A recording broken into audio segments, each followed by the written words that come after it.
আগামী বছরের জুনের মধ্যে নির্বাচনের অঙ্গীকার পুনর্ব্যক্ত করলেন প্রধান উপদেষ্টা। টোকিওর ইম্পেরিয়াল হোটেলে অনুষ্ঠিত ৩০তম নিক্কেই ফোরাম ফিউচার অফ এশিয়ার উদ্বোধনী অধিবেশনের মূল বক্তব্যে বাংলাদেশের প্রধান উপদেষ্টা প্রফেসর মোহাম্মদ ইউনূস আগামী বছরের জুনের মধ্যে নির্বাচনের অঙ্গীকার পুনর্ব্যক্ত করলেন। বর্তমান অন্তর্বর্তীকালীন সরকারের গৃহীত সংস্কার উদ্যোগগুলিকে এগিয়ে নিয়ে যে কোনো পরিস্থিতিতে আগামী বছরের জুনের মধ্যে বাংলাদেশে একটি সাধারণ নির্বাচন আয়োজনের দৃঢ় প্রত্যয় ব্যক্ত করেছেন তিনি। বুধবার ২৮ মে ২০২৫ ৪ দিনের জাপান সফরের প্রথম দিনে টোকিওর ইম্পেরিয়াল হোটেলে জাপানের প্রাক্তন প্রধানমন্ত্রী এবং জাপান বাংলাদেশ পার্লামেন্টারি ফ্রেন্ডশিপ লীগের প্রেসিডেন্ট তারো আসো প্রধান উপদেষ্টার সাথে সাক্ষাৎকালে তিনি এই অঙ্গীকার পুনর্ব্যক্ত করেন। They should build a strong technology ecosystem, one that is inclusive, fair, and sustainable. Third, promote inclusion, empowerment, and sustainability. We must not forget the billions who still live on the margins, disconnected from the opportunities, vulnerable to shocks.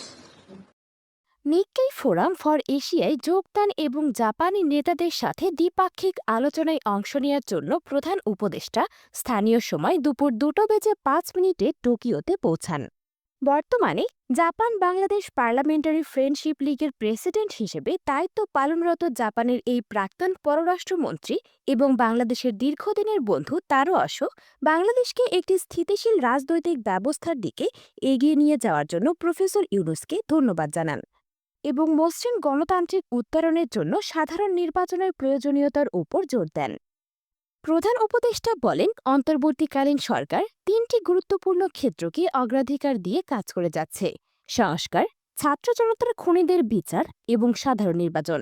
প্রধান উপদেষ্টা আরও বলেন, অন্তর্বর্তীকালীন সরকার banking খাতে শৃঙ্খলা ফিরিয়ে আনার পাশাপাশি বৈদেশিক মুদ্রার রিজার্ভ বৃদ্ধি এবং বৈদেশিক ঋণ পরিশোধ সহ অর্থনৈতিক খাতে উল্লেখযোগ্য অগ্রগতি অর্জন করেছে। পূর্ববর্তী সরকার আমাদের দেশের প্রতিটি প্রতিষ্ঠানকে ধ্বংস করে দিয়েছে, এর বিরুদ্ধে তরুণদের রুখে দাঁড়াতে বাধ্য করেছে। যে ভয়াবহ বাজে পরিস্থিতি সৃষ্টি হয়েছে তা ঠিক করার জন্য তরুণরা আমাকে আমন্ত্রণ জানিয়েছে। তিনি বলেন, জাপান গত 10 মাসে আমাদের প্রয়োজনীয় সব ধরনের সহায়তা দিয়েছে। আমি জাপানকে এই সহায়তার জন্য ধন্যবাদ জানাতে চাই। এক অর্থে ধন্যবাদ জানানোর জন্য এবারের এই সফর, প্রধান উপদেষ্টা বলেন। অধ্যাপক ইউনূস আসোকে চলমান সংস্কার কার্যক্রমগুলো সরাসরি দেখার জন্য বাংলাদেশ সফরের আমন্ত্রণ জানান। জাপান বাংলাদেশ পার্লামেন্টারি ফ্রেন্ডশিপ লীগের প্রেসিডেন্টের সাথে বৈঠকে অংশ নিয়ে জাপানি আইন প্রণেতারা বলেন, দেশের মধ্যে অর্থনৈতিক অংশীদারিত্ব চুক্তি স্বাক্ষর বাংলাদেশে আরও জাপানি বিনিয়োগ আকর্ষণের ক্ষেত্রে কার্যকর ভূমিকা রাখতে পারে। সামনের আগস্ট মাসের মধ্যে আলোচনা শেষ করে সেপ্টেম্বরে দেশের মধ্যে এই অর্থনৈতিক অংশীদারিত্ব চুক্তি স্বাক্ষরিত হবে বলে আশা করা হচ্ছে। স্বাক্ষরিত হলে জাপানই হবে বাংলাদেশের সাথে ইপিএ স্বাক্ষর করা প্রথম দেশ। এ সময় প্রধান উপদেষ্টা জাপানি আইন প্রণেতাদের কাছে রোহিঙ্গা শরণার্থীর পরিস্থিতি ব্যাখ্যা করেন এবং রোহিঙ্গা প্রত্যাবাসনের বিষয়ে তাদের সহায়তা কামনা করেন।